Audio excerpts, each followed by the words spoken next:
$100,000. She'll be making her late appearance, you know that.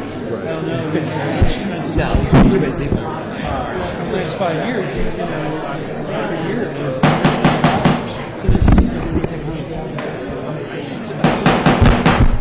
Good evening. Welcome to the Township of Abington's preliminary budget meeting for Thursday, November 19th, 2015. And may I have a roll call, please? Here. Here. Here. Here. Markman, Kalinowski, Here. Schreiber, Here. Bowman, Here. DePlacido, Here. Barron, Gillespie, Here. Hecker, Here. Jones, Here. Klein, Here. Here. Please note that Commissioner Farron and Commissioner Markman have been excused. Would everyone please stand for the Pledge of Allegiance? Allegiance to the flag of the United States of America and to the republic for which it stands, one nation, under God, indivisible, with liberty and justice for all. Thank you.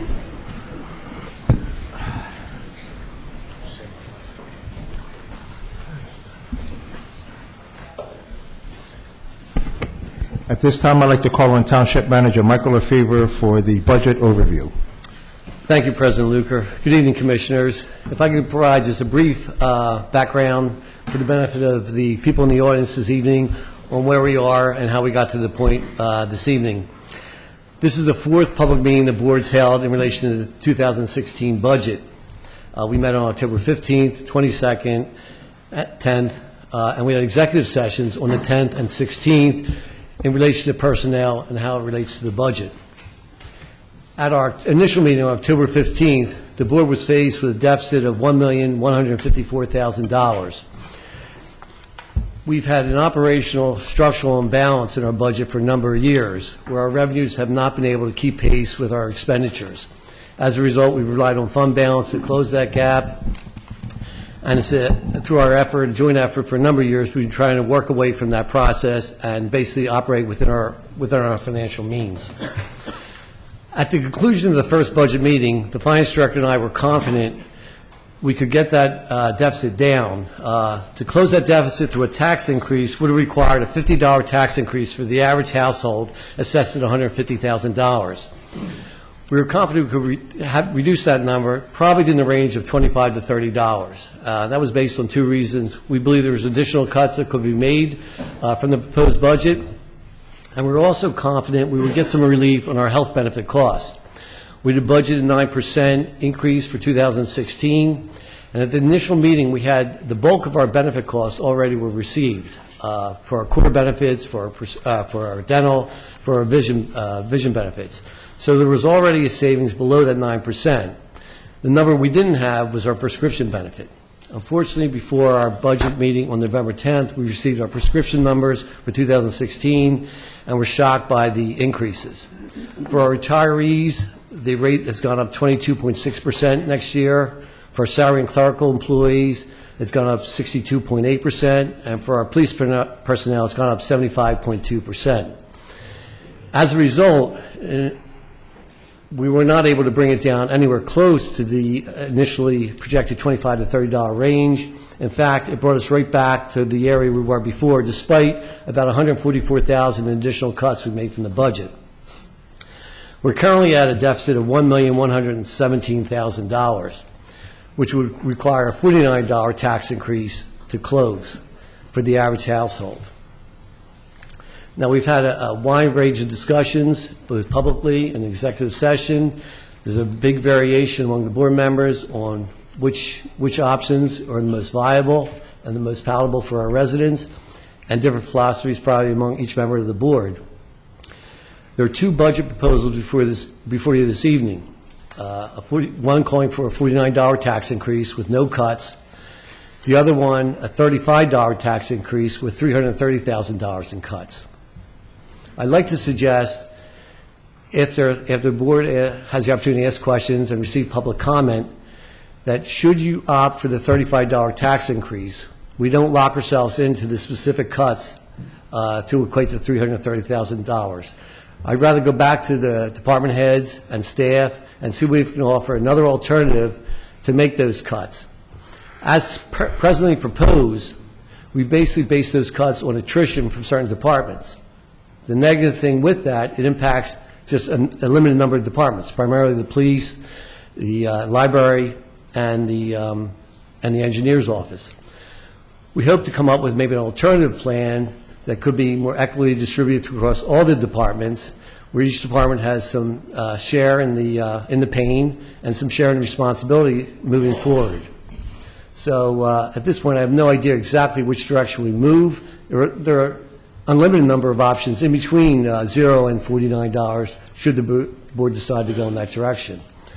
But if you decide, or if you vote this evening and decide on the $35 tax increase, I would respectfully request the opportunity to go back to staff and see if we can come up with a different plan to meet that cut of $330,000. And that's all I have, Commissioner. I'll start off with a question, Michael. You said the prescription benefit went up how much in dollars? About $400,000. $400,000. And the breakdown was 22.6 for retirees, 62.8 for Salary, clerical. Salary. And 75.2 for police. For police, okay. All right, any questions from commissioners? Commissioner Spiegelman. Thank you, Mr. President. So, Michael, just so we understand, I know the budgets, the folks here understand, the budget has to be advertised for a certain amount of time. The millage ordinance has to be advertised like anything else for a public hearing.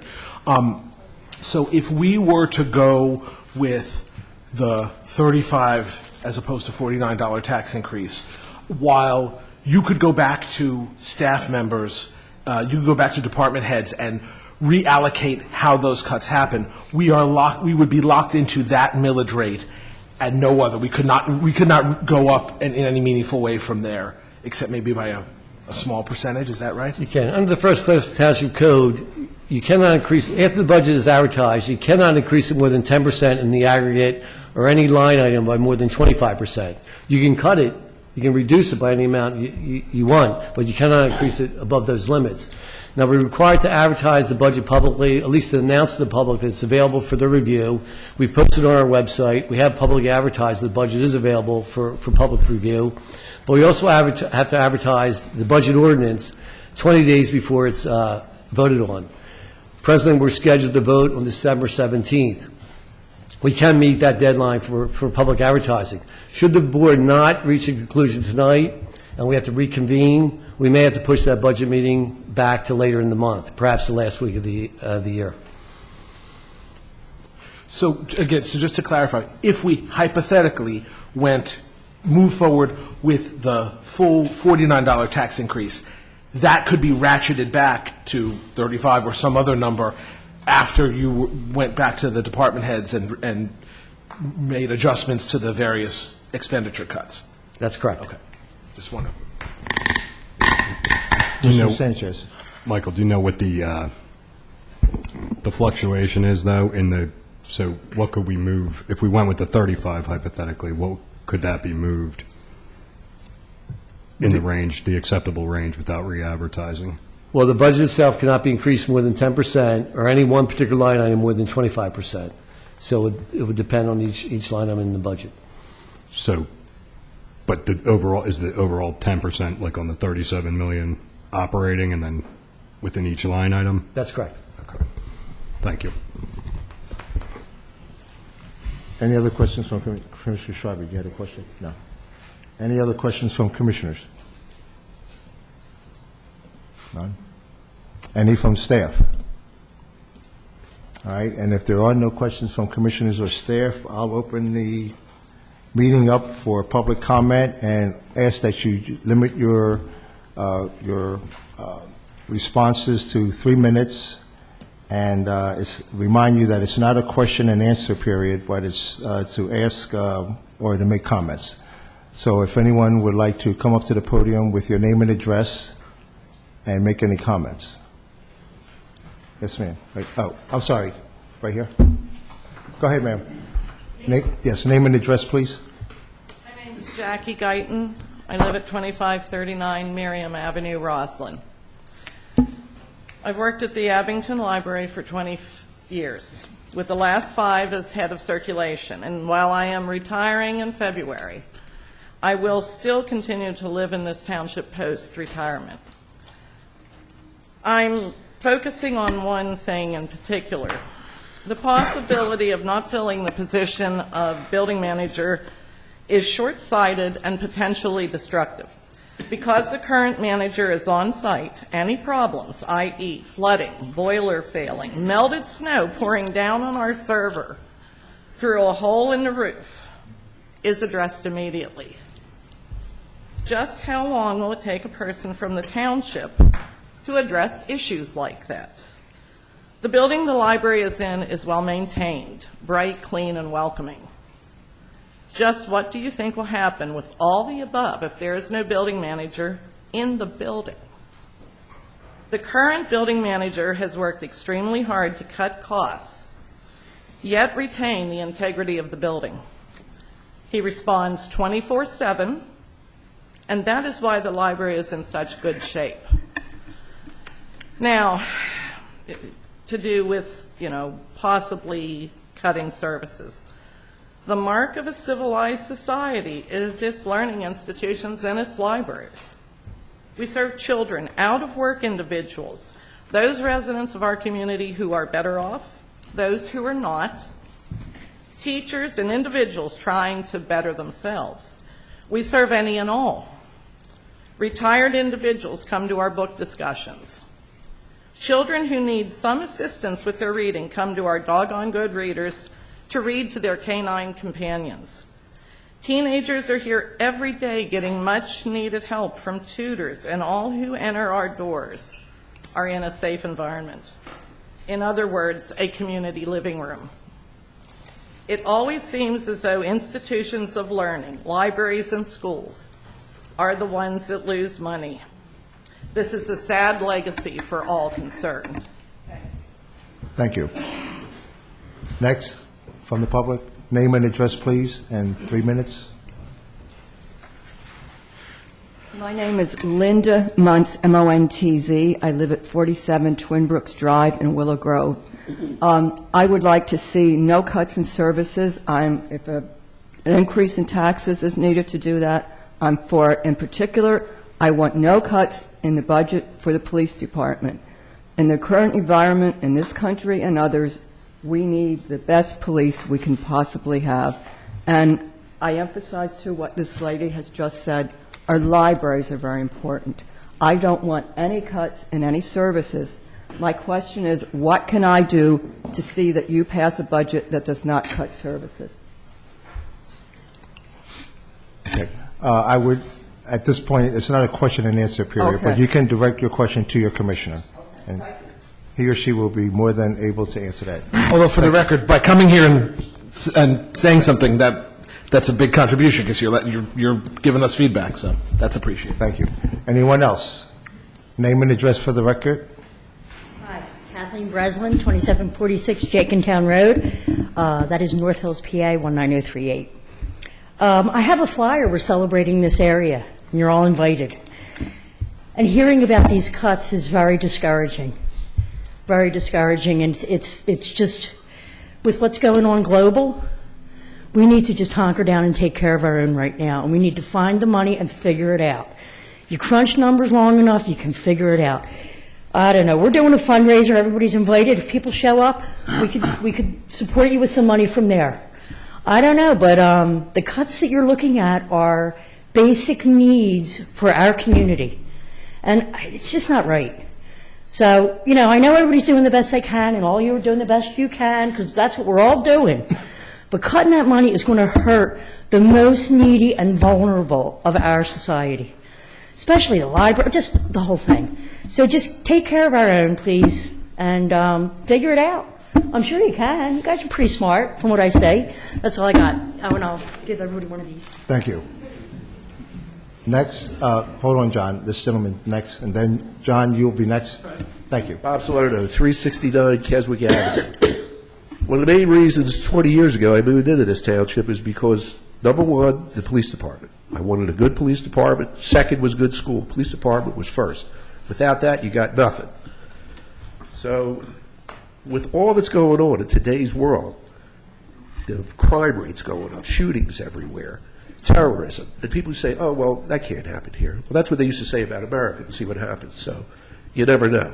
We need to give the police department more tools, more people to work with to keep this community safe. Now, as an Abington Township resident, I feel safe here. You start cutting police departments, people are going to start feeling unsafe. So I really think you need to work on that. Now, I have trouble meeting ends meet a lot of times at the end of the month to pay bills. But I would be perfectly willing to go that $50 a month, not to cut or $50 a year, not to cut those services. But I really want you to consider what's at stake here. If you send down your guard in the police department, there's going to be problems. And we don't want that to happen. Thank you. Thank you. One moment, John, you were next, and then the young lady over here on my right. Thank you. You'll be next. Thank you. And right after you, listen. Okay. Good evening. You want to first? That's fine. Go ahead. Good evening, Commissioners. Thank you for all your hard work every day helping to make this a great township. If you look behind you, you see best places to live. If we diminish the police department anyway, it won't be the best place to live. Many, many people came, as I did, because this is the #1 police department in the country. We're the role model agency. Every single Montgomery County township and borough has come here to learn how we do what we do. It's inexpensively to do it.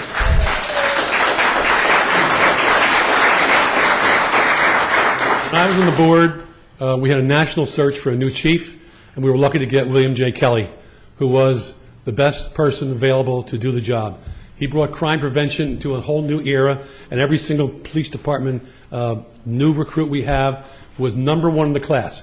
Every single recruit through this county takes the county test, and every single one wants to go to Abington. And we're able to choose the first, second, and third choice out of all hundreds who apply.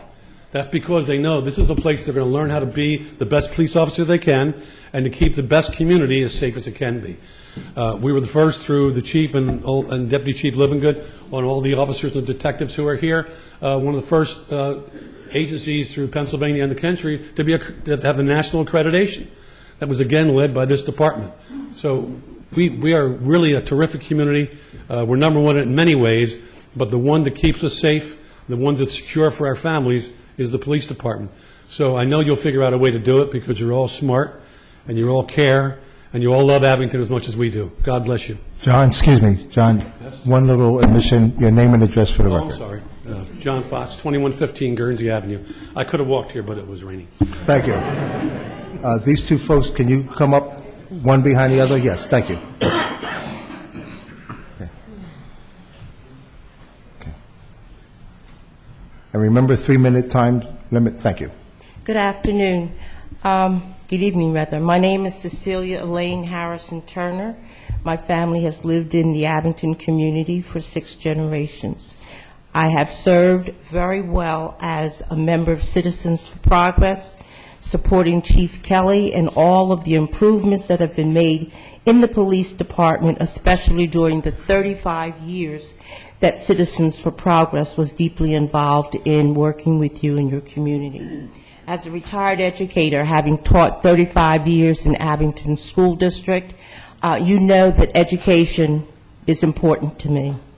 As a member of the Friends of Abington Library, I urge you, please reconsider, rethink, do whatever it takes, but we need our library to function as it does, and we need our police station to function, or our police department, rather, to function as it does. And I ask that you make whatever changes need to be made so that these 2 institutions can survive. Thank you. Thank you, Elaine. Name and address, sir? Good evening. My name is Tom Finley, 1508 Huntington Road. I'm required to announce it because I'm wearing this particular shirt. I in no way represent the Boy Scouts of America. Everything I say is my personal opinion. I've heard 2 numbers tonight, $49 and $35. I've heard some other things, too. That's a $14 difference. That means everybody in the township maybe would have to sacrifice 1 pizza the whole year. Go for the 49. The other thing I heard was 35. The 35 can only be raised by 10% to $38.50, and I heard no number in between. The 49 can be lowered as little or as much as necessary. So all those in-between numbers are realizable if absolutely necessary. My final word on this is I've been active since 2012 with the community policing, with Dave Rondinelli over there. I found it to be very, very rewarding working with the police. We just had a dinner last Tuesday, our annual dinner, and it was pointed out that without the volunteers in the community policing division, many of the programs in this township would not be affordable. Plain not affordable, it just would not happen. Things I do are town watch and go and do traffic control and some other things. And I really object to any cuts in the police department. Thank you. Thank you. This young lady, and then this gentleman sitting in the front row, and then this young lady behind her. Thank you. Hi, my name is Carolyn Ming at 520 Beta Road. I grew up in the city of Philadelphia, so I know what their libraries and the police force is like there. I have lived in this township for 28 years. I am very proud to live here. I'm very happy with all the services that I have. Whenever I have called up the township for the police, they were, there in a snap. I have made use of the library. I brought my children there from ages 2 to 18. They just graduated college. So I'm very proud to live here, and I think that you should keep all the services for the library and the police station, and I am willing to pay more taxes for it. Thank you. Thank you. This young lady next. Sir, after this young lady. Thank you. Come on. Good evening, everybody. My name is Anuja Nath, and I live on 1547 Williams Road in Abington. And like I said, that I'm Anuja, and me and my husband and our 2 kids have called Abington our home since 2006. After my husband accepted a job in Philadelphia, we decided to move from Reading, PA. It was a very tedious and deliberate, stressful time for us as we were looking for a place that will provide an excellent educational opportunities for our kids, great amenities for us, and above all, a safe and secure place to raise a family. After a diligent and thorough search, we decided Abington was a perfect place for us to move because we knew as immigrants from India and with no family members around or nearby, we felt we were welcome in Abington because we had that safe and secure feeling from the competent and involved police force we had here watching our backs. To say Abington is safe will be an understatement, according to me. The police department, under the watchful eye of Chief Kelly, has helped shape the community in many ways that both provides and promotes safety to that point that Abington was named one of the best places to live in U.S. It's true that there are very few crimes which make us present a bright outlook. However, that is only achieved because of the work the police department conducts by its physical presence as well as behind-the-scene activities. They have worked tirelessly to prevent crime from happening so that we may not see those bad statistics tarnish our communities. To achieve this level of success, the police department has taken a long view and has been involved from a very early stage of a child to the adulthood to educate and involve every member of this community. They visit elementary schools, middle school, high school in Abington School District and teach each student about safe practices to ensure that youth grows up into a responsible and a law-abiding adult. Throughout the students' education in Abington, they are exposed to Abington Police Department officers who come to their classrooms to educate them about personal safety and about the communal involvement that is very relevant for all of us in Abington. Programs like DARE and the senior high school's pre-prom mock accident drill are crucial to show the students the danger that they would encounter from unsafe practices. And to further the importance of safety, the police department organizes many community engagement opportunities and events to promote and appreciation for each of us. From Rockathon, 24-hour relay to night outs, as well as Abington Police Explorer, in which our daughter participates as a youth sergeant, the police department does a great job in ensuring our peaceful neighborhoods are civically engaged within our communities. The police force has involved youth and adult community members within their excellent community outreach program called CPA, that is Community Police Academy, of which me and my husband both have been big beneficiaries and have learned a lot to be an alert and involved citizen. These events provide outlets for everyday citizens to come talk to police officers and understand the length they go to make sure that community is safe for all of us. As our great forefather Benjamin Franklin once said, an ounce of prevention is worth a pound of cure. We need to make sure that our prevention, our police department, is funded well to provide what is needed to keep us safe.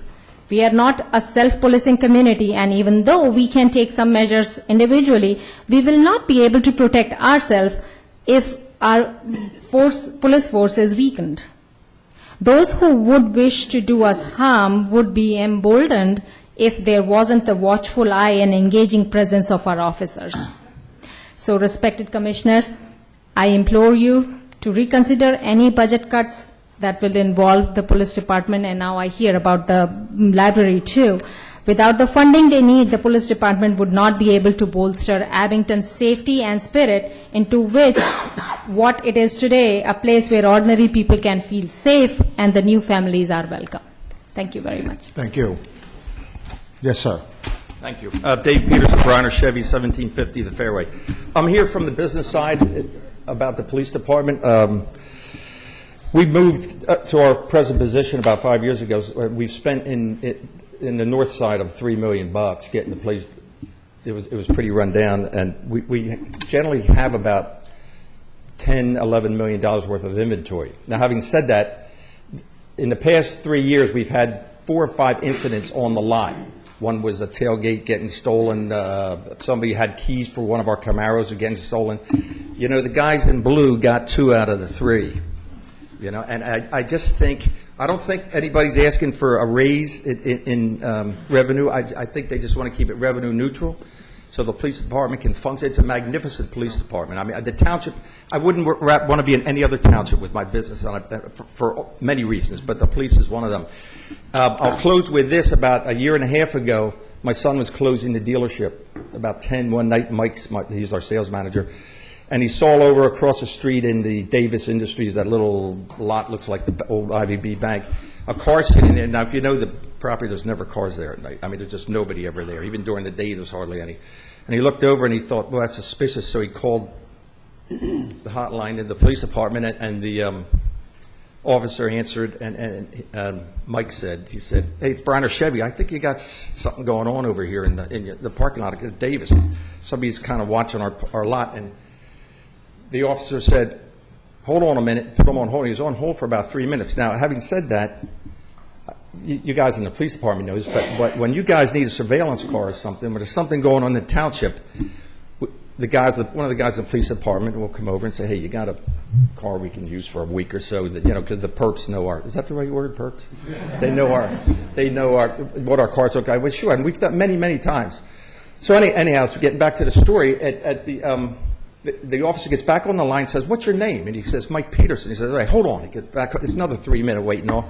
And he comes back on finally. He says, Mike, the car across the street is your car, and it's one of our guys, you dope. So what I'm saying is the police department is integral to this community. You must think, guys, you guys do a great job running this township. I'm not criticizing all, but you must think twice about this defunding of the police department. Thank you. Thank you. Let's have the gentleman in the front, and then the gentleman that just stood up in the back. Can you come behind this gentleman, and you'll be next. Thank you. Good evening. My name is Rick Guyton, 2539 Miriam Avenue, Roslyn, Pennsylvania. We're here tonight, obviously, because of the discussion for the budget cuts for both the library and the police department.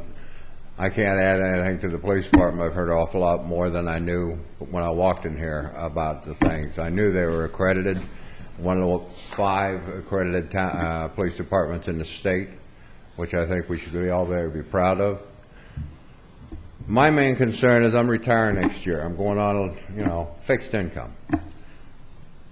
If it's going to cost me an extra $50 to maintain the library the way it is, and also the police department and the other departments, because I don't think, from what I've heard over the last couple of days, that these cuts are a one-time deal. They're kind of a Band-Aid. If we don't raise taxes, we'll cut this department this year. Next year, we'll cut another department. Sooner or later, you can pull those stickers down, because the township won't be what we have, what we've been used to, and what we want. I think a lot of people have said it tonight, and I'm going to say it. I lived here since 1979 with my wife. My children live here. They pay taxes. I pay taxes. I want it to continue to be the best place to live. So I'd appreciate it if you'd think very seriously about going with the $49 increase. And if you need to do $5 or $10 next year, do that too. If we do it in small increments to stay ahead, because the township is a business. The cost of business goes up every year. Blacktop in the streets costs more because blacktop costs more every year. Rock salt costs more. Employees cost more so they can plow the streets and pick up our leaves and take care of our trash. All right? And police cost more. The supplies for the police cost more. Everything costs more. We have to be willing as Americans to pay for what we want. We can't assume that we're going to get anything for free, because what you get for free isn't worth it. So I would appreciate the commissioners to think about it, and what a lot of other people said. We're willing to pay the taxes so that we can maintain the township the way you've maintained it all these years, and we hope you maintain it in years in the future. Thank you. Thank you. Next, sir. My name is Dan Wade. I live at 1317 Thompson Road. A lot of the discussion started tonight with costs of prescriptions. I heard the figure of 62% increase. However, there's an intangible here that hasn't been considered. A little less than 3 weeks from now, the township's insured the Delaware Valley Insurance Trust will open a wellness center. That wellness center will have a staff of 3 doctors and a team of nurses. It'll be open to all of the employees of the police department. Most importantly, that wellness center will have a dispensary for prescription medications. The Delaware Valley Insurance Trust has done that to help curb the costs, because they see that. That's a preliminary figure, but that number is an intangible right now. We won't know how much costs they're going to be able to pass on. So, Commissioner, when you said, is there a possibility that number would go down? I believe it will. I think it's better, the members will have no copays. Those medications will be available 24/7. As long as they have staff there, they'll have a doctor there to dispense them. So that's 62%. That's the figure now. We don't know what that figure will be because it's not going to open up until December the 7th.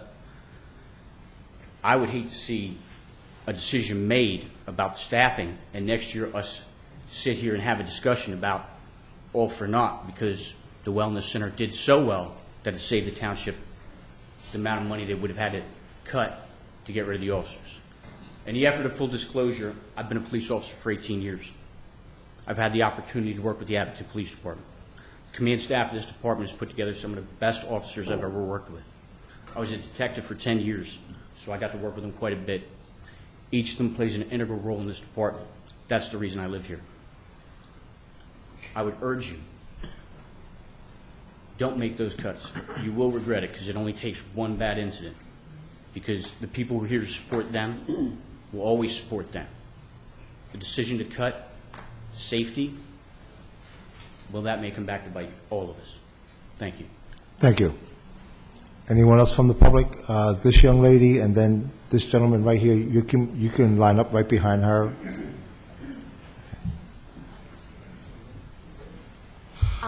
Good evening, ladies and gentlemen of the board. My name is Bernadette Wilkinson. I reside at 1240. Thanks. My name is Bernadette Wilkinson, and I reside at 1245 Bacchus Avenue in Abington. I've been a resident for 19 years now. This is my first time being involved in this. It's a new experience, and while sitting in the back, I learned a few things. I came in thinking that if positions were put on hold until maybe next year when there was more funding, 10 to 1, there would not be any position, because once you take away, there's a good chance you are not going to put back. So therefore, I would not have a problem, nor would my husband or a lot of people that I know that live in this township, with a $49 increase. It's not a difference from $34. It's just a few dollars. And so therefore, if I have to pay $49, $50 more each year, I don't think that's going to break me. And if that's going to keep the police on the street and the library open, with their, positions, but the police most of all, especially today, what we are facing besides violent crimes and now the threat of terrorism, I do not want to feel that when I go out of my house, I am not fully safe. So if it means me paying $49 more a year, I have no problem with it. So thank you. Thank you. Next. Name and address, please, in 3 minutes. Marilyn Krupnick, 1559 Huntington Road. I've lived in Abington for the past 43 years. I live in Abington because I choose to live here. I choose to live here because this is a township that represents quality. Nancy is groveling to keep that library at a high quality for every citizen of this township. I mean, she's groveling. I listen to police officers who tell me how short-handed they are now. Go for the $49. Don't even question that, because I want to choose to continue to live here. Thank you. Thank you.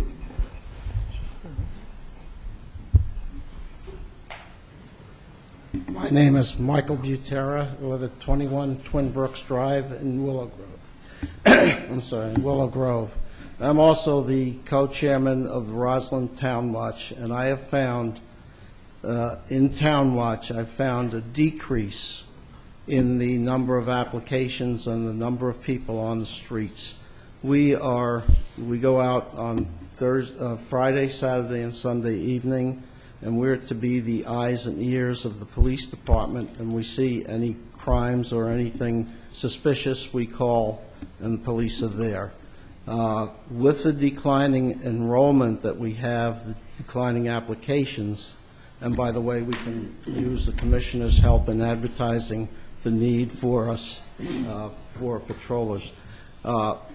It's going to make it more difficult on the police department to patrol.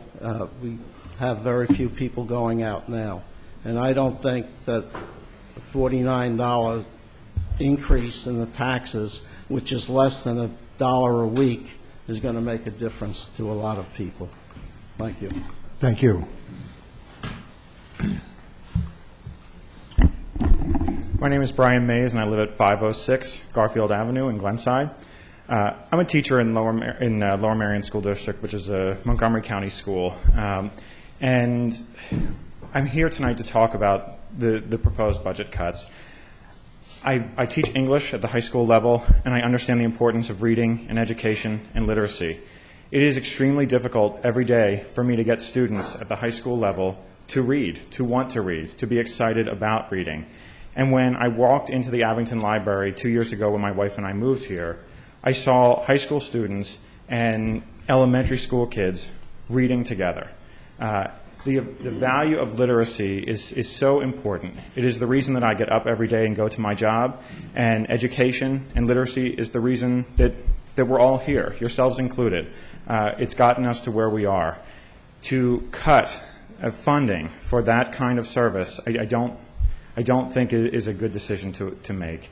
I moved here, so I teach in Lower Marion, but I don't live there. I live here. My wife and I chose to come here because this is where we want to raise our family.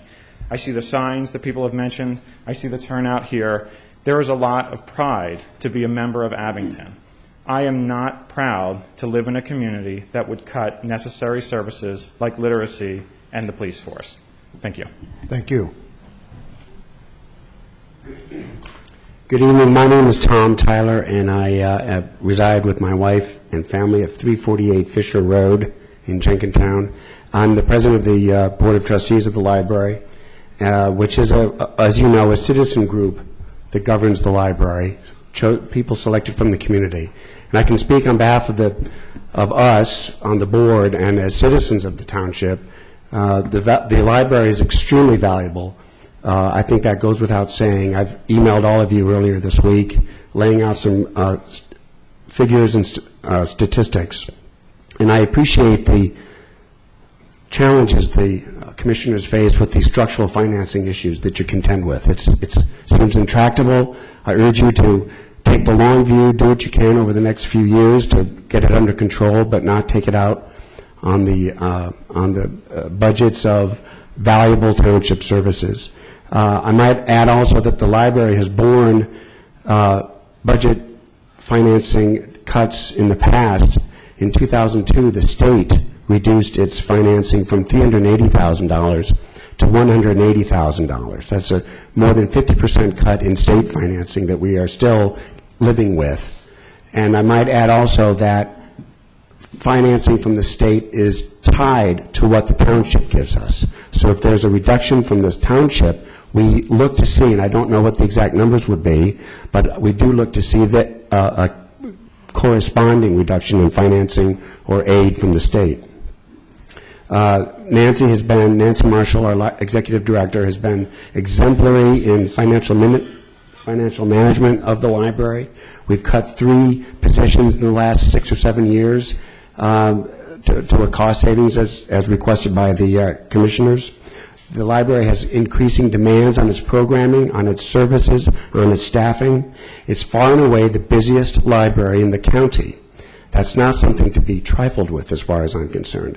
And I'll just end with this. I am a Republican. I'm a conservative Republican. I pay attention to these things.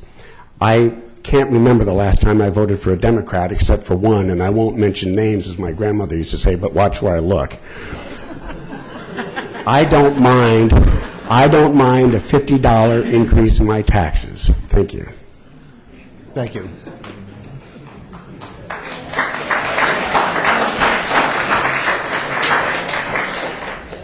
Hi, I'm Maureen Elwood. I live at 2823 Jenkintown Road. I've been in the township for about 8.5 years. Didn't really know where I landed until I found the police department and started doing some volunteer work. I've done hundreds of hours of volunteer work with different parts of the police department. I'm also a single female living alone, and so the feet on the street is really important to me. I depend upon the women and men out there to keep an eye out and keep my neighborhood safe as well. But this is a special community. Did not know that. Now I do. That's why my energy goes into it. And personally, it's priceless to me. Thanks. Thank you. Anyone else want to speak? This young lady right here first, and then Mr. Bell will be next. My name is Barbara McKinney. I live in Roslyn. And we moved in Roslyn in 2001. We came from Germantown. Now, in Germantown, when I raised my daughters, I had to tell them, if you have a problem, don't go to the police. But when we came to Roslyn, everything changed. And my daughter's now special police, and I'm citizens police, whatever. But the whole thing is, the $50 that you're talking about that we had to pay for, tax increase or whatever, that's just a small pittance for what's happening with the police department. Because, I could not believe it when I first came here, that the police were as nice as they are, and that we didn't have to worry about youth standing on the corners. They have programs for the children that are having problems. Without having to put them in jail, they're able now to work with them. And I couldn't believe it that the police were so friendly, that I was able to talk. I had a daughter who was very ill, and whenever I needed the police to take her somewhere or to do whatever I needed, they were there within 3 minutes. So I never had a problem with them. So, this Roslyn, this Abington has been the best place I have ever lived in my life, and I would like to keep the police department, without any cuts. And the library I used when I went to school, they helped me with my papers. I had to write. I went to the seminary, and I was able to successfully do my programs, the things that I needed to do. So what I'm asking is that you continue to keep the police department intact and the library as well. Thank you very much. Thank you. Mr. Bell? Thank you. My name is Raymond Bell. I live at 2076 Parkview Avenue. I've been in this township, lived in this township for over 35 years. My 2 children have lived in this township as well. According to the Bureau of Census, I'm one of the 22% of those people that live in this township that are 65-plus years of age. I'll leave it as such. I would like to say I'm opposed to any reduction of this police department, and I am opposed to any reductions in the library. I am on Social Security, and that's my income. But this police department is just great. I have never experienced anything called upon them, and I can, 24/7, I can be at my home and know that people are out there looking out for my interest and my family. So I'm opposed to any decrease of police services, and I'm also opposed to any decreases in the library services. Thank you. Thank you.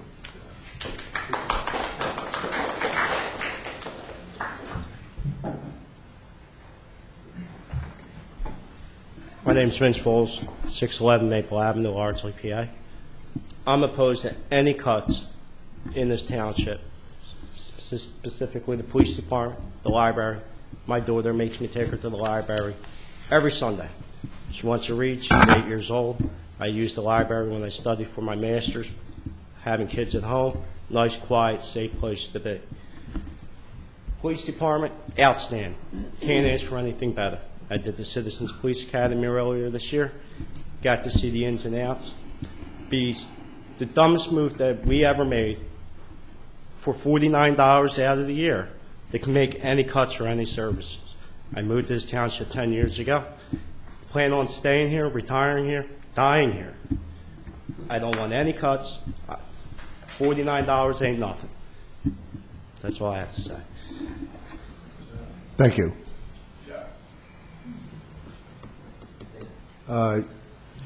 Yes, sir, ma'am. Right here.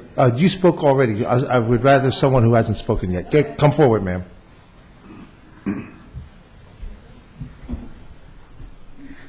Hi, John.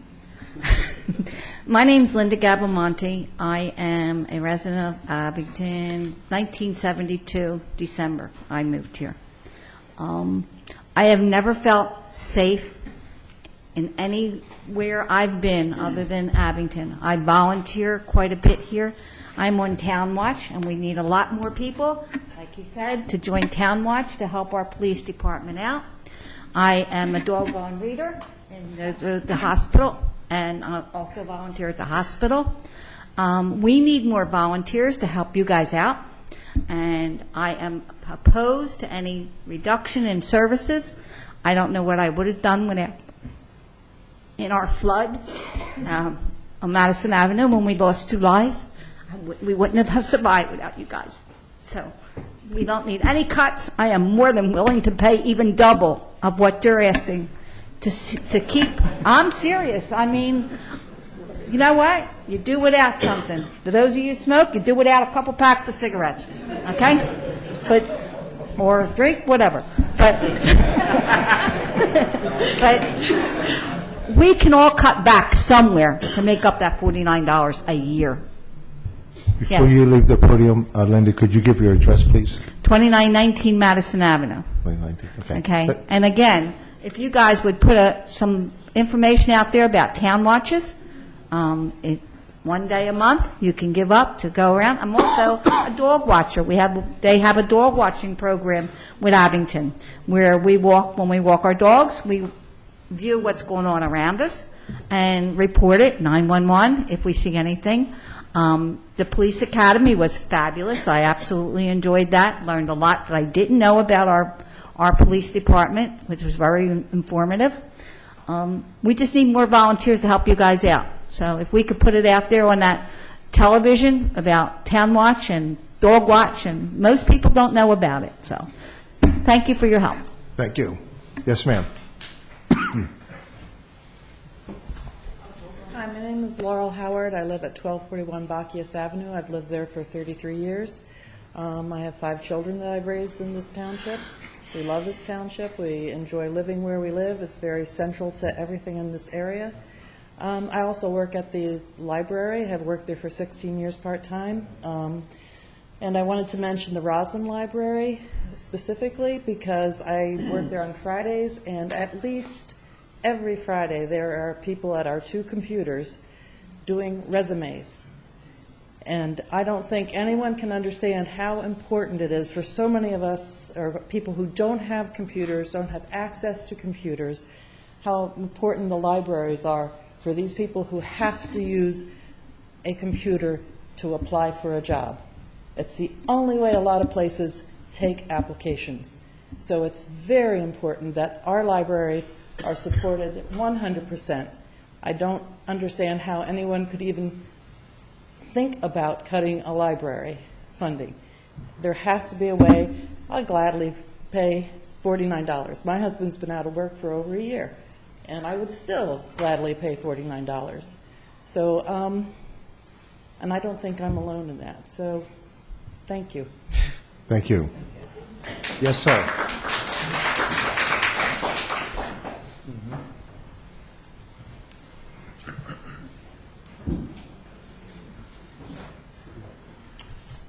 Name and address, sir. My name is Bill Osborne. I live at 1818 Harding Avenue, and that is the dead end on Harding right across from the Rochester Park Community House. I've lived in this township for 60 years. It is a marvelous place to live. My wife sat on the board of the group which, when the building which the library is in now came into their possession, and it was a battle getting that library put together. You all need to make sure that that institution, which is so valuable to the township, is held together and held together well.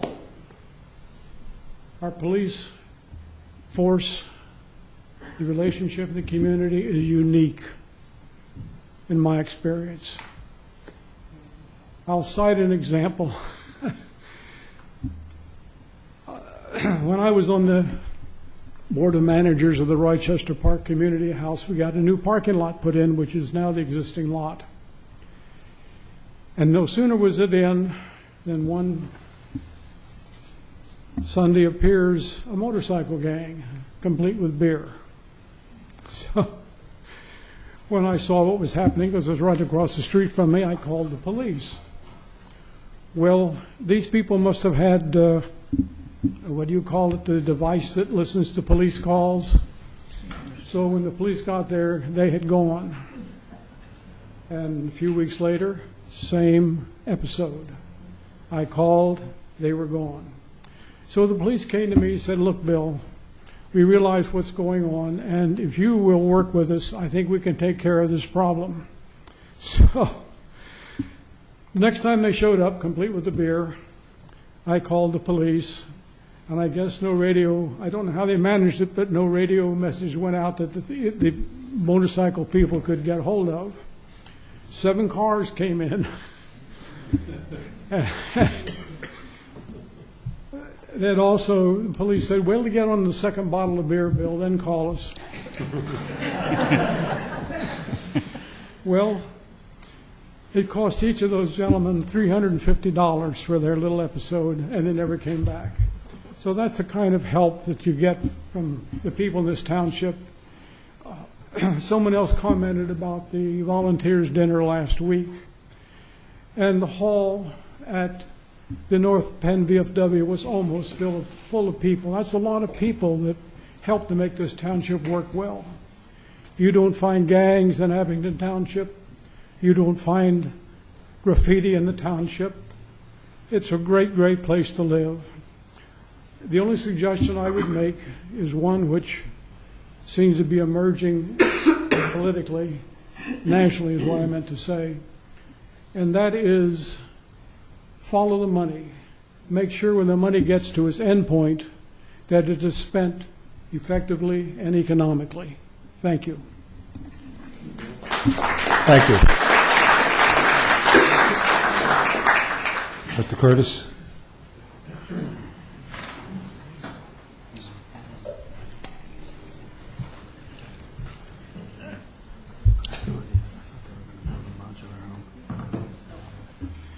Good evening, Commissioner, staff. My name is Michael Curtis, Senior, 1137 Tyson Avenue.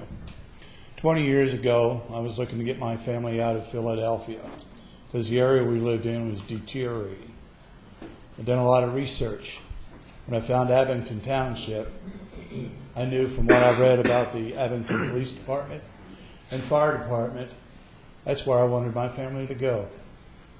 And I'm proud to be a resident of 20 years. I'm against any cuts whatsoever with the police department.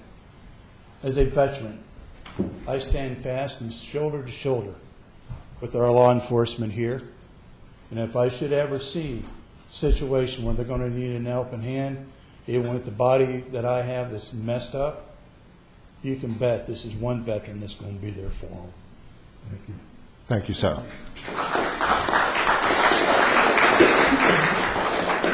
Anyone else from the public want to comment at this time? Yes, ma'am. Name and address for the record. Anyone else can come right and line up right behind this young lady. Yes, ma'am. You can use the microphone right there. Yes. Leslie Crawford, 421 North Tyson Avenue, Glenside. I just wanted to go on record to say that we have a wonderful place to live. I don't want to see it slide into mediocrity like so many other places in the state, and I would most certainly be willing to pay $50 to keep all of our services intact, or even double that. And that's it. Thanks. Thank you. Anyone else?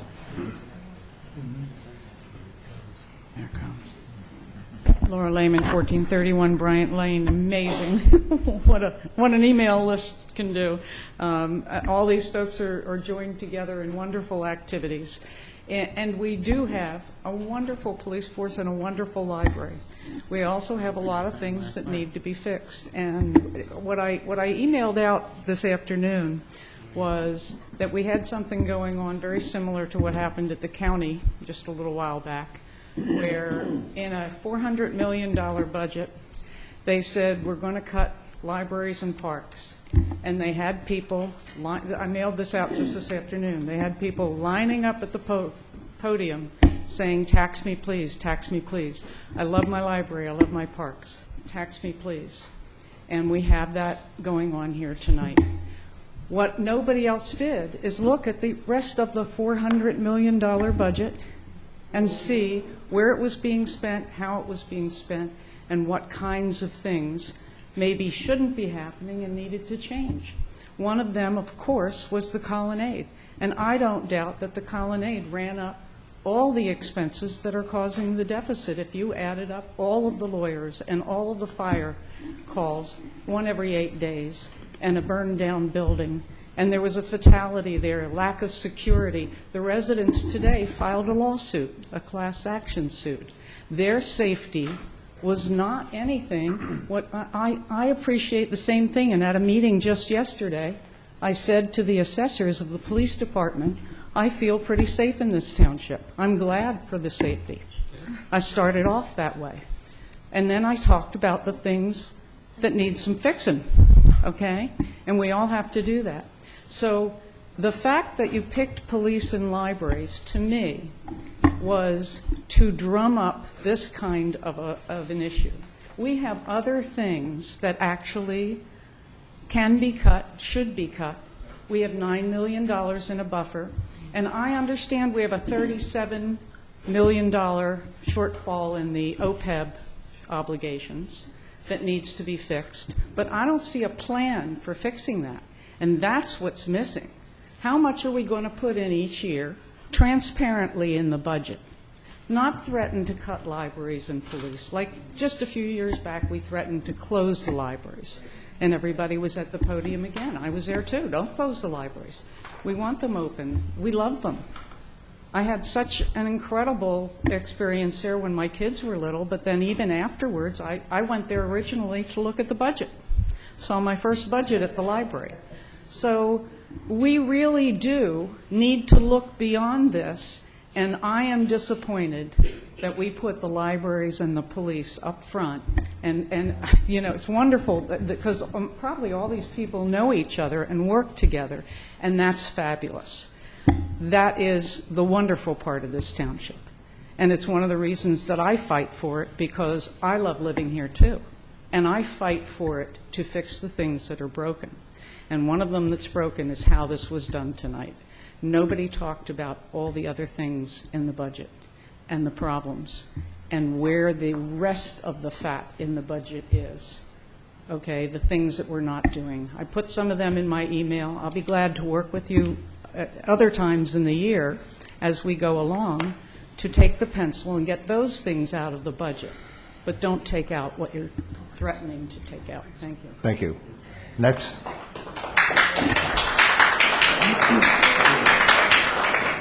Frank Kerrigan, 2817 Lincoln. She said what I was going to say. There's a lot of pride in this township. Pride in the police department. Pride in the library. I moved up here from Olney in 1994 for better schooling for my daughter, for a safer atmosphere for my family. I used to be awoken at night by gunshots and police sirens. Now I'm awoken by the damn crickets. For less than $1 a week, I would rather listen to crickets. Please raise my taxes. Thank you.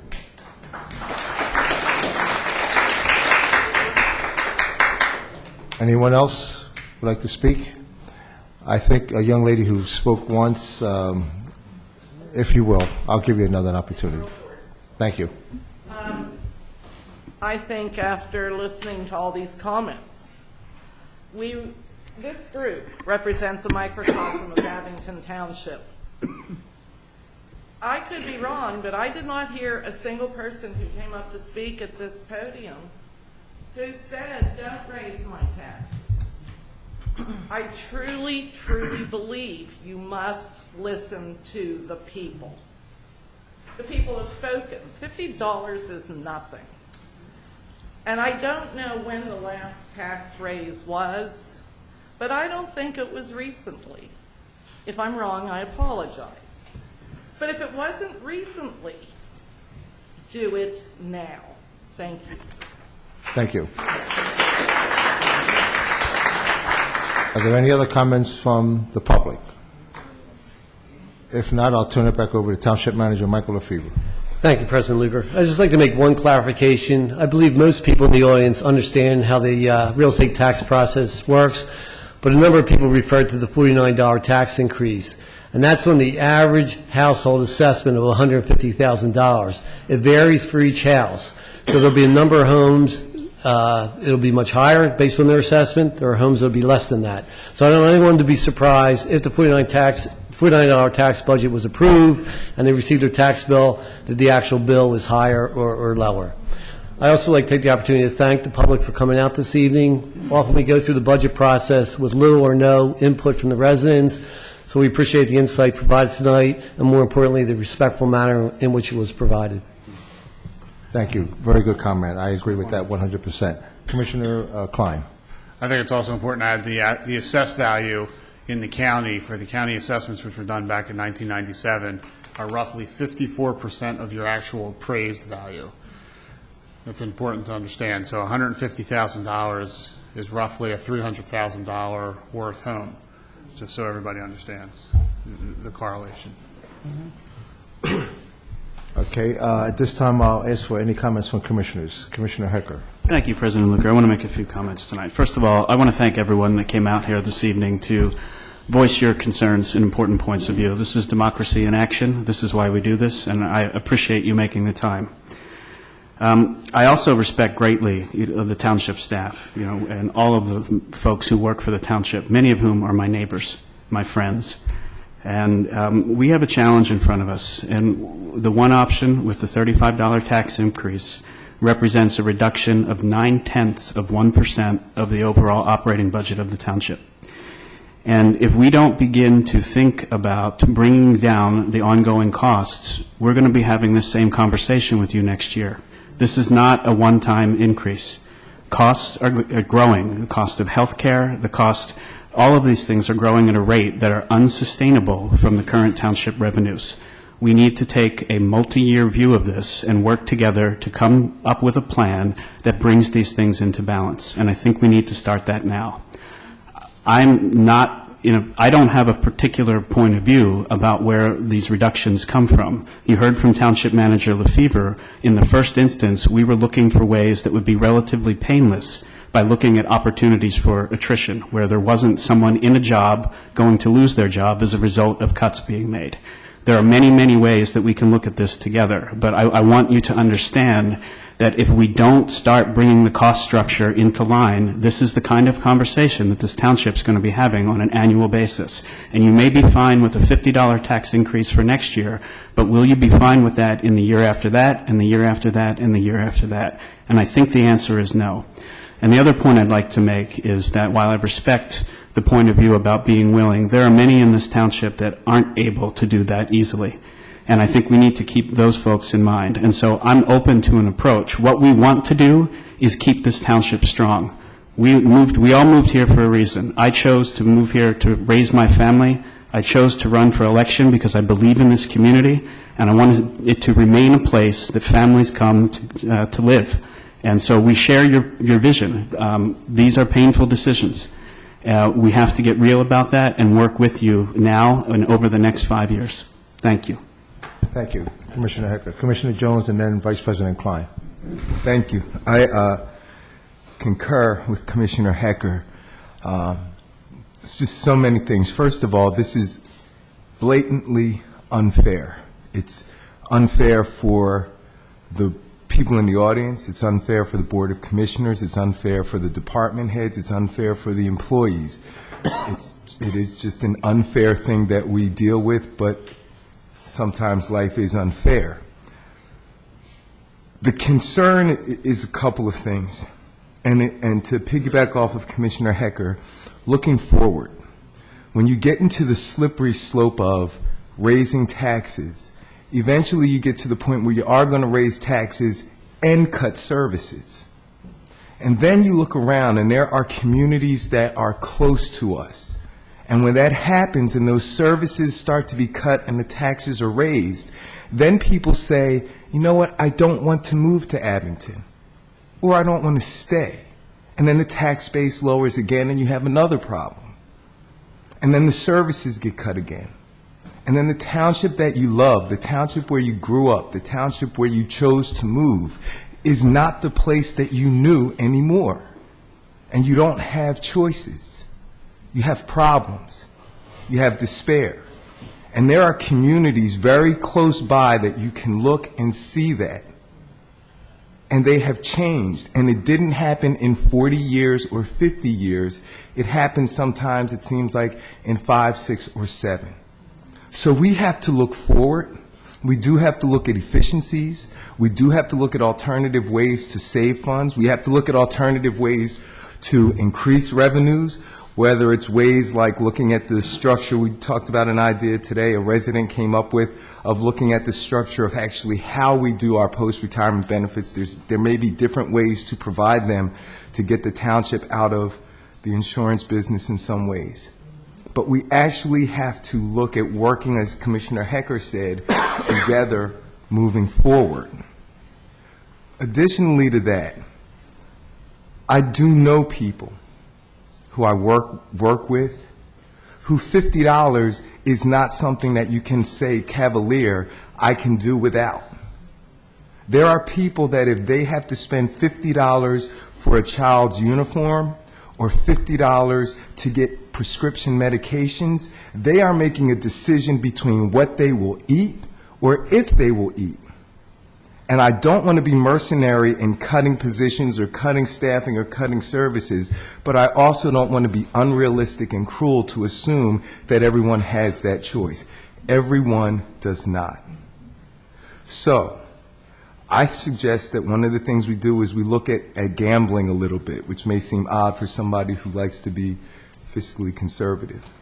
The gamble we have is that we do have a fund balance. I don't believe that you pay things down with your fund balance. It's not an ongoing good solution. It's like using one credit card to pay for the next credit card bill. You don't do that. But if there's a way that we can actually use part of the fund balance as an insurance and say that we are going to challenge our department heads, our township manager, the Board of Commissioners, and the community to come up with evenly spread out cuts in the next couple of months, if there's a way to do that, then that's a gamble where we're betting on the talent of the people who work for this township, the talent of the people who have got those signs there, and we're betting that they can help by working together to dig us out of this hole just this year, and then continue to work together so we can dig ourselves out of this hole and we don't turn into some of those communities that we see. I believe that's the responsible way to go. And I thank everybody for coming out here tonight. You are great people, and we have a great township. Thank you. Thank you. Thank you, President Luker. So I want to dispel one thing. I mean, we've been working on this budget. Well, we've had public meetings for the last month and a half, but the Finance Committee and many of the other commissioners that have joined the Finance Committee have been working on this since the middle of the spring of this year because of the issues we started to see. We have been taking a long view, and I think some of the budget proposals and some of our conversations are directly affected by taking a long view and understanding that although everybody's getting up and talking about the fact that they wouldn't mind seeing a $49 tax increase, we understand as a board that deficit just continues to grow. And there has to be a combination, there has to be a long view look at how we're going to control expenses and also revenues. And as Commissioner Jones said, we just cannot continue to raise revenues through tax increases every year in and year out, without actually looking at expenses. And so we do have a long view. And the problem is, we understand that going into next year, we expect to have somewhere in the neighborhood of $700,000 to $800,000 projected deficit just off the bat. And I also want to make sure that everybody understands that using our fund balance is already happening in our budget. We were able to last year save $3 million off of our fund balance to fund our capital expenditures so that we can continue to keep our capital expenditures out of our operating budget.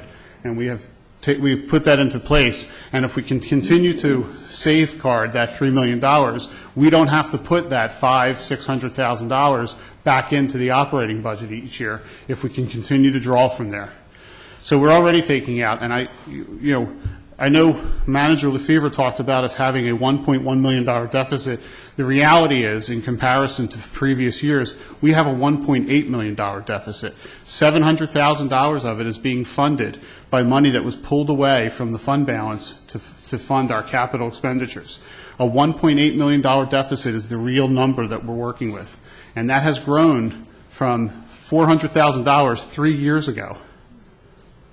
So imagine if we take $9 million that we have in our fund balance policy and start using that to fund our operating expenditures, we'll be gone with our $9 million in 5 years. So we have to take a long view, and the board has to take a long view, and we are taking a long view. I appreciate everybody coming out here. I mean, we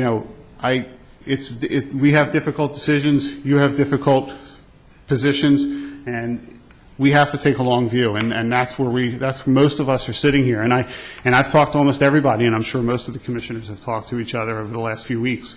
And I'm not so sure that anybody has a silver bullet solution to this. And that's the difficulty that we're facing. Thank you. Thank you. Any other comments from commissioners? Commissioner Gillespie. I did have just a couple thoughts. I did like what the manager said. They were talking about maybe going back to all the departments in the beginning to see if we can spread that out. That sounds interesting. And thank you all for coming out. I wish we would have seen you at all the other budget meetings we had, because then I think people would really get an understanding of what it is that we're trying to do.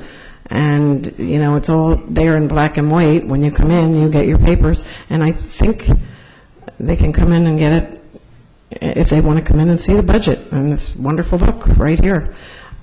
So I kind of liked what you were saying about going back to all the departments and see what we can do. I don't know that I'm ready to make any big decision this evening. Okay, Vice President. Just two other things I forgot to talk about. One other thing that I think, I'm not sure that we brought this up, but 76% of our budget is manpower or employees. And since I've been on the board, which has been about 8 years, and I'm sure Commissioner Myers, Commissioner Luker, Commissioner Zappone and Commissioner Schreiber can talk even further back, but since I've been on the board, the budget has been cut 15% from what my numbers were going back through budgets.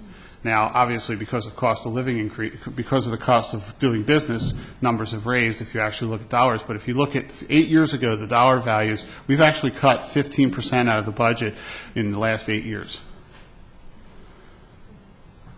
To try to keep tabs on expenditures and try to keep our tax increases low.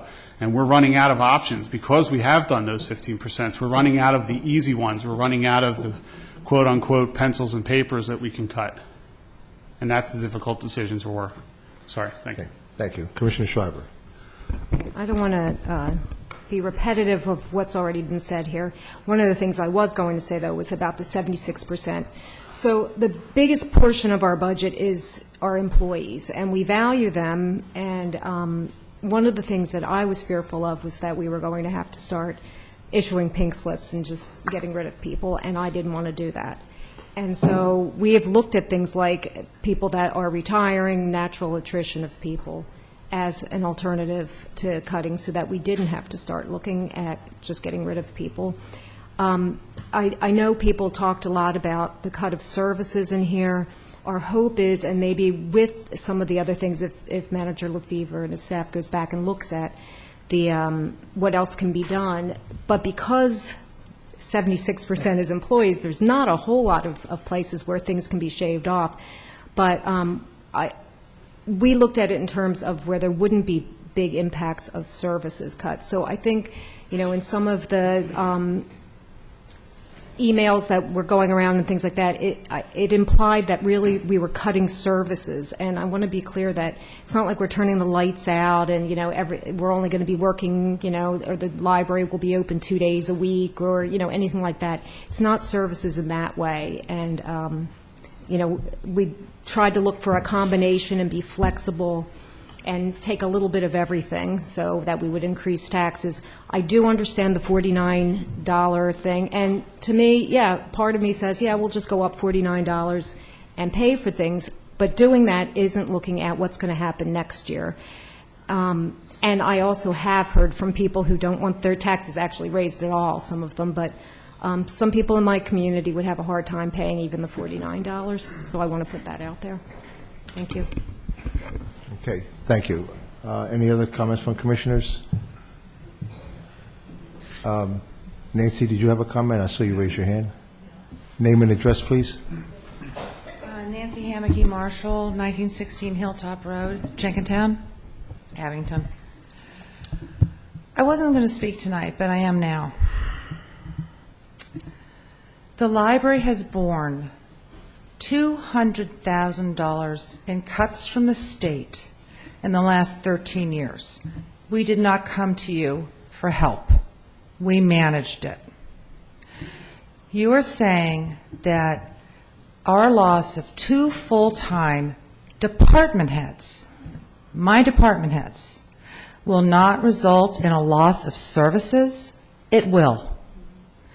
You said, Lori, you said, doesn't mean the library is going to close 2 nights a week. You just said it. It might. There is a limit to what the library can bear. The loss of state aid, the loss of Access Pennsylvania, and the loss over the last 8 years of playing ball, being a team player with the township. You needed cuts, the Affordable Care Act. I have a ton of part-time employees who worked 30 hours or more a week. They were cut to 28 hours a week. I lost 2.75 people in the last 8 years. And now you think I can lose 2 more. It can't be done. There's a limit. Nancy, with all due respect, we're only talking, not that this is happening, No, we're only talking I'm not- about one I'm position. not done. Hold on, Commissioner Stephen. Klein, she was in the middle of her comments. I'm not done. Hold on. Fine, just, It's not a This question and answer. represents, this is an unfair burden on the library. I agree.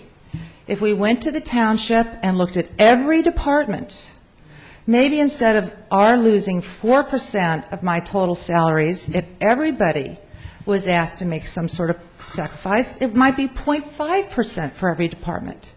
But I do feel the library is being targeted unfairly. A resource that is open 7 days a week, 65 hours a week, 400,000 people a year use the library willingly, voting with their feet. It isn't fair. I feel, and a lot of the people in this room who are here to support the library feel that we are being unfairly targeted simply because I have 2 people retiring this year. Our bad luck. Bad timing. Bad timing. Thank you. It's not right. Any comments from commissioners? Commissioner Bowman.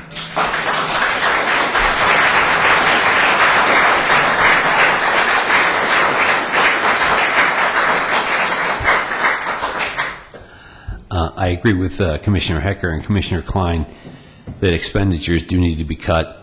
I think the manager's suggestion at the beginning of the meeting was maybe a wise course.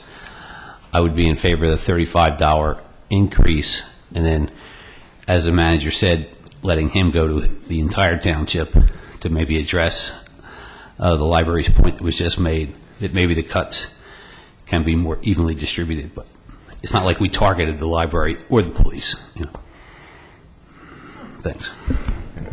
Commissioner Klein, did you have a comment? yeah. Michael, when we were talking about cuts, we were only talking about just, not that this has any bearing, because if we go back and start to reapportion the total value of what we may consider, we were only talking about one of those positions in the library. Is that correct? That is correct. Thank you. Commissioner Zappone. I kind of agree with what Commissioner Gillespie said, going back to the department heads before the final budget is approved, and also playing with some numbers. And playing with some numbers for $25 plus reserve and no cuts. So I think there's other things that we can do before this is approved.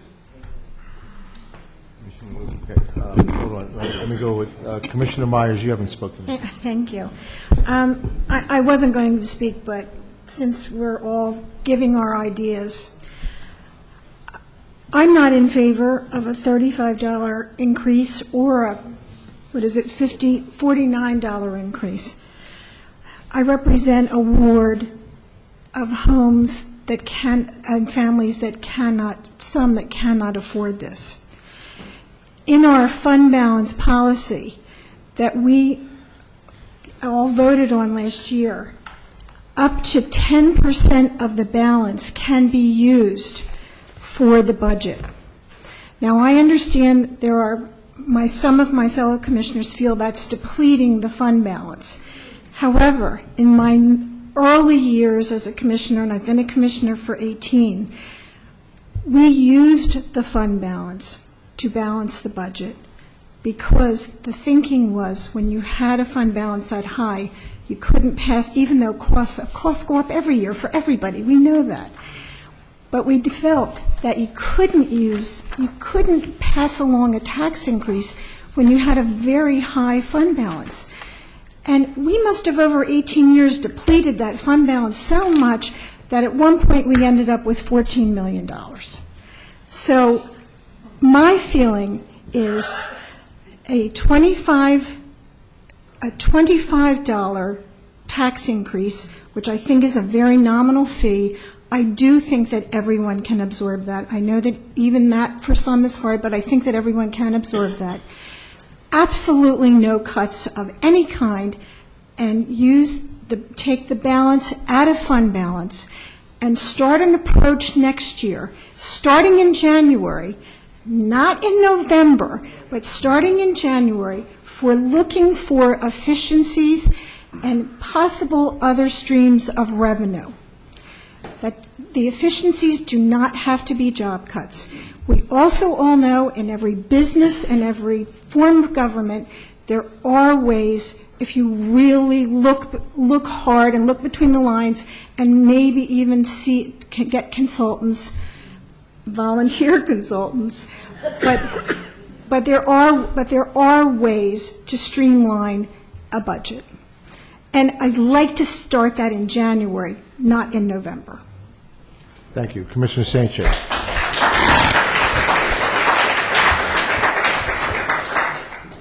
Thank you, President Luker.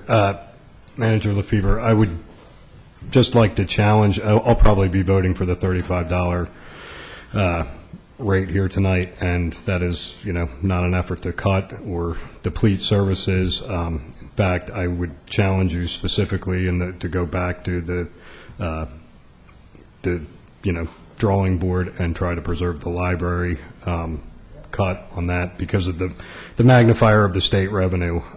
The other areas, as we've discussed, it's a sad reality, but I think that can be made up for. The library, on the other hand, would be, getting a clear message from people would be very problematic. And if it's my understanding, too, that if we went for the 35, any of that number of what was proposed could be added back by the final. Am I incorrect on that?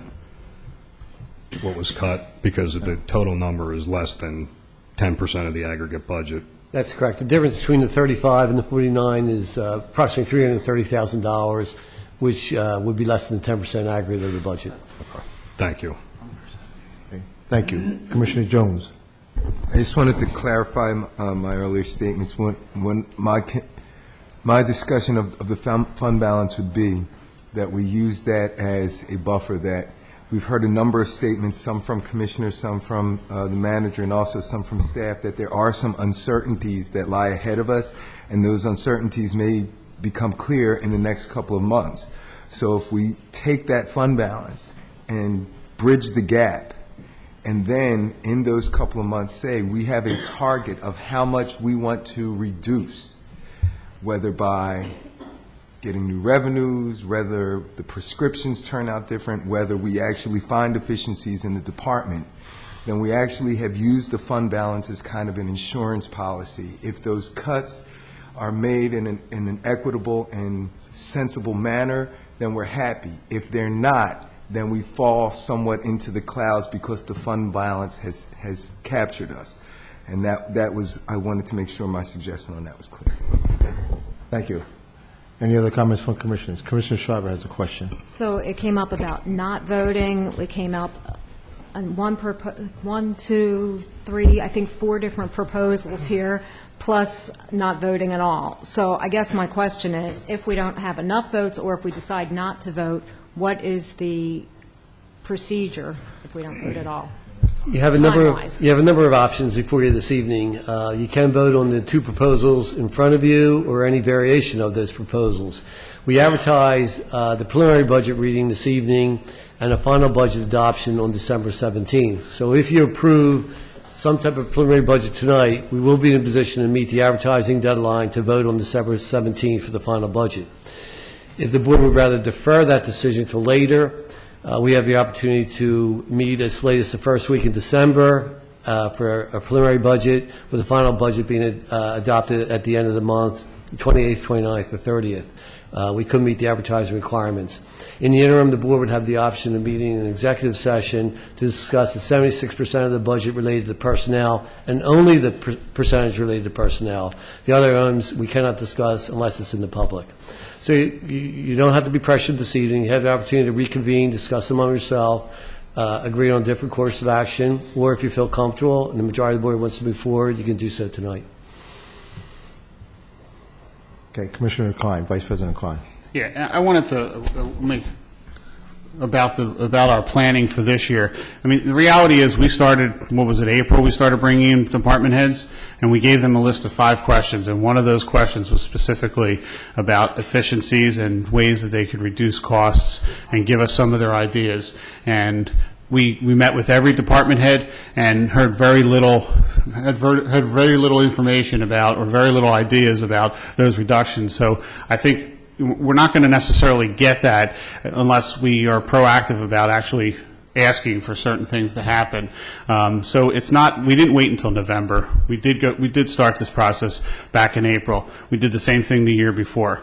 And the fund balance policy doesn't allow for 10% of the fund balance to be used for the operating expenditures. It's only the amount over the prescribed 25% of our total costs that can be used. Is that correct?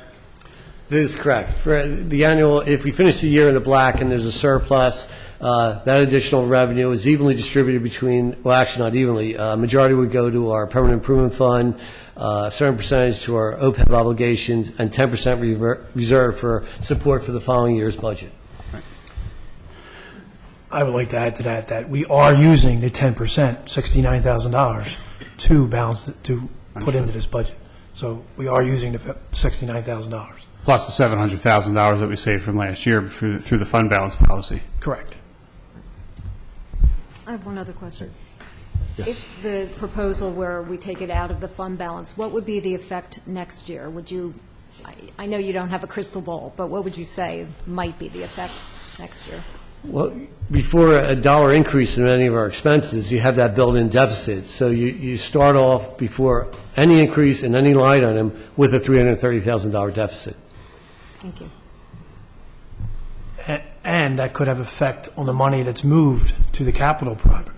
Remember, the capital projects are funded by anything that's over in the fund balance. So the 55%, 35% is moved to the capital project. So if you got to rebuild the fund balance, there's no money to move the capital. There's no money to do the capital projects that we have to do every year. So it's a long effect. If you dip into the fund balance and go below that number, that has to be built up first before we can move any money to capital. So the chances are we would have a large deficit at the end of next year as well, and would have to raise taxes quite a bit at that point? That is correct. Thank you. And the other question is, why do we have a fund? Why do we have the amount that we have in our fund balance? We were able to bond, what was it, 2 years ago, because of the health of our fund balance, and also a lot of other factors. But certainly the amount of reserves that we had, because we were able to fund, we were able to bond for what was it, 1 1/4 or one? Actually, less than that, right? Less than that. What's that? Less than that, it was like 1.123. And that's one of the major factors in bond ratings, is to look at the health of the finances and the fund balance. We've also been able to use it to secure funding and also guarantee funding. Like, for instance, in Commissioner Zapone's ward, the Edge Hill Tyson, we were able to put money aside for the work that he's having done in that ward through the fact that we've had fund balance. If we didn't have that money, we would have had to find another way to fail-safe that funding. That is correct. What's what is the term on the bonds? How many years out did we take on the latest bonds? The latest bonds were wrapped, I think 7 years. 7-year amortization.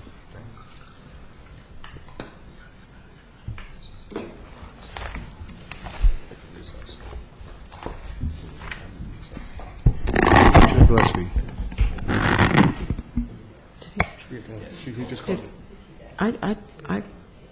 I like the idea of meeting again. What's that? I would rather meet again and just really see what comes up. It's been, I'll ask Commissioner Kalinowski to weigh in, then I want to ask a question. I'm not great on these fund balances and these tax increases. I'm not in favor, really, of any cuts, and I've said this all the way through this process. I've learned a lot from the library through this last week and through people contacting me, and I really appreciate that. I'm, a big part of the police department I'm so in favor of.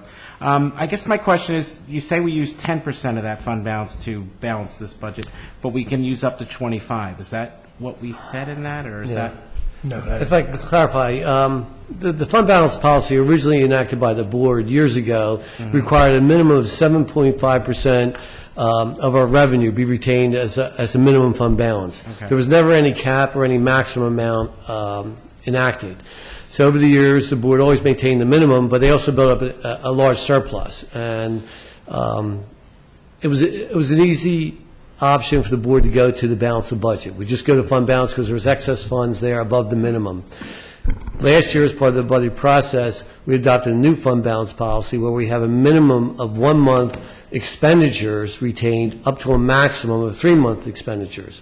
Anything above that, we distributed between our permanent improvement fund and our OPEB obligation and used 10% for this year's budget to balance the budget, $521,000. So the policy is, as at the end of each year, if we finish in the black, 45% or 55% would go to permanent improvement fund, 35% would go to the OPEB obligation, and the remainder go to support the following year's budget. So we're somewhat restricted. We don't have easy access to fund balance. Just if you deplete the fund balance, if you bring it below the maximum, any surplus will first go to restore the maximum amount before you'd have any option or any distribution to support the budget, support OPEB obligations, or permanent improvement funds. And as Commissioner Klein indicated, in order to avoid tax increases in prior years, we took a $500,000 to $600,000 line item out of the budget for our permanent improvement fund contribution. We just deleted it from the budget. We also deleted our overlay contribution of over $300,000. There was over $800,000 to $900,000 of revenue taken out of the budget to balance the budget. We still have those costs. Those are ongoing costs. We expect them every year. So we did make a large contribution last year to the permanent improvement fund. We got to $5 million, but without additional infusion of cash on an annual basis, we'll deplete that money in less than 5 years. We spend over $1.4 million in capital improvements each year. So if we don't reinforce that fund, you'll deplete it quickly, and 4 or 5 years from now, you'll be in a much more difficult position. Okay. I guess 2 things I'd like the public to know is we received this $1.1 million deficit on the 10th of November. It's now the 19th. It's 9 days we had to deal with this. These these cuts came up just talking about different things. I don't think any one of us here on the board want to look at cuts this way. My other thing would be, I talked to a veteran in my neighborhood today who lives on a fixed income. He's a World War II veteran dealing with his wife with dementia. He can't come out here tonight to say this, but he wanted me to say he doesn't think he can afford the $49 or whatever that would be. And I understand that through him. And I think there's more people out there in Abington that are going to tell us they cannot possibly afford the $50 cut, $50 increase. So that's where I would stand. 35 I'm fine, but you've got to look at taking it from the fund balance and possibly not giving any cuts here until we look at this again. We've had 9 days to decide this. This is something that we should look at next year, and every department come away with something and a better idea of where we are now. Thank you. Okay, I'll take one more comment from Commissioner Zappone. Then I want to ask for, if the audience would mind, that we take a 2-minute recess so I can confer with our township manager. Commissioner Zappone. I just want to say something. I can remember a few years back, after the budget was approved, we found a little over $1 million. So, what happened then compared to now? So, I don't want to be backed into a corner making a hasty decision when there's other options still on the table. And if we have to pass the final budget by the 17th of December, we have time. Okay, if the audience doesn't mind, could we just have a 1 or 2 minute recess? Nathan, can you stop the recording? Township Manager LaFever. Thank you.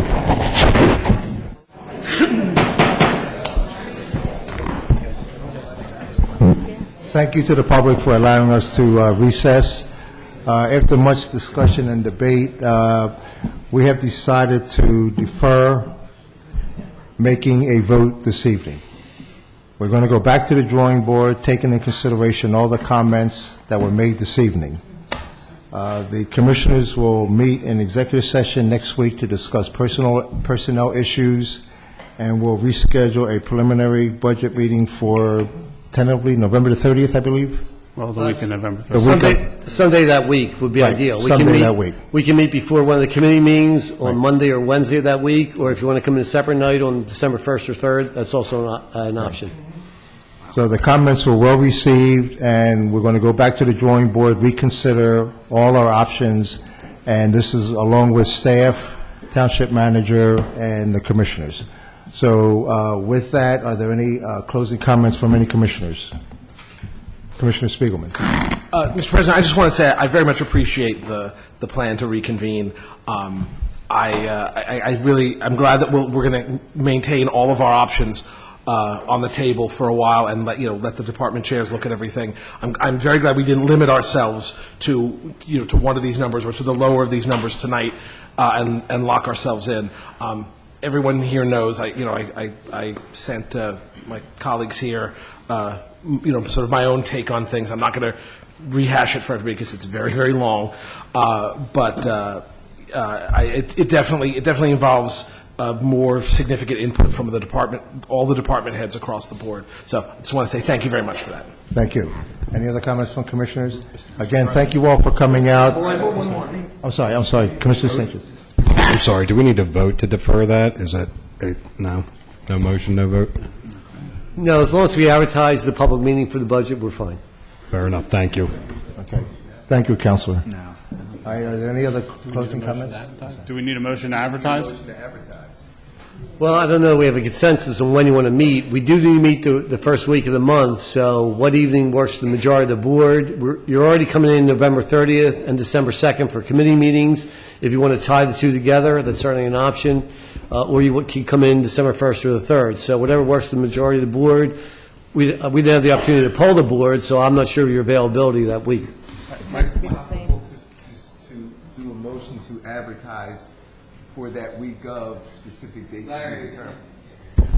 Is it possible to do a motion to advertise for the week of with a specific date to be determined? That way it authorizes you to do the advertising once it's determined and it covers the public. Yes, you may. And In that if case, I make that motion. Can we make one question? So is it the statutorial timeframe between the preliminary budget and the final budget is 20 days? Is that calendar days?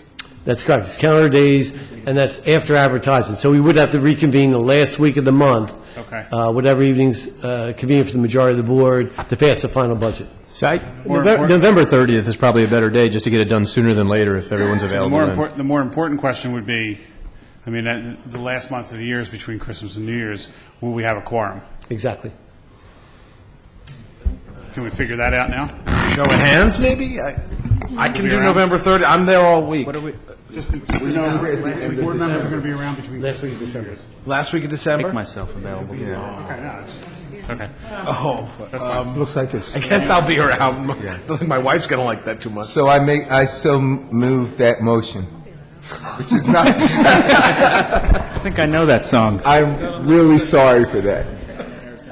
Make a motion that the Board of Commissioners empower the township manager to advertise the appropriate budget meeting for the week of November 30th, 2015. Second. So then I have one question in that. Do you have any idea where your agendas are for Monday, which is Code Enforcement and Public Works, and Wednesday, which is Public Safety and Public Affairs? I do not at this time. So you don't have an idea which one might be lighter than the other? No. Okay. All right. Then I'll just leave it at the week. Okay. Any other comments from commissioners? Okay, again, thank you all for coming out. I'm sorry. There was a motion made and second. You didn't actually vote on it. Okay. Motion was made by Commissioner Jones, seconded by Spiegelman. Spiegelman. All those in favor? Aye. Opposed? Motion passes. Now, if there are no further comments from commissioners, staff, or public, I'll entertain a motion to adjourn. So moved. Sorry. Meeting is adjourned. Thank you all for your input, and thank you all for coming out this evening.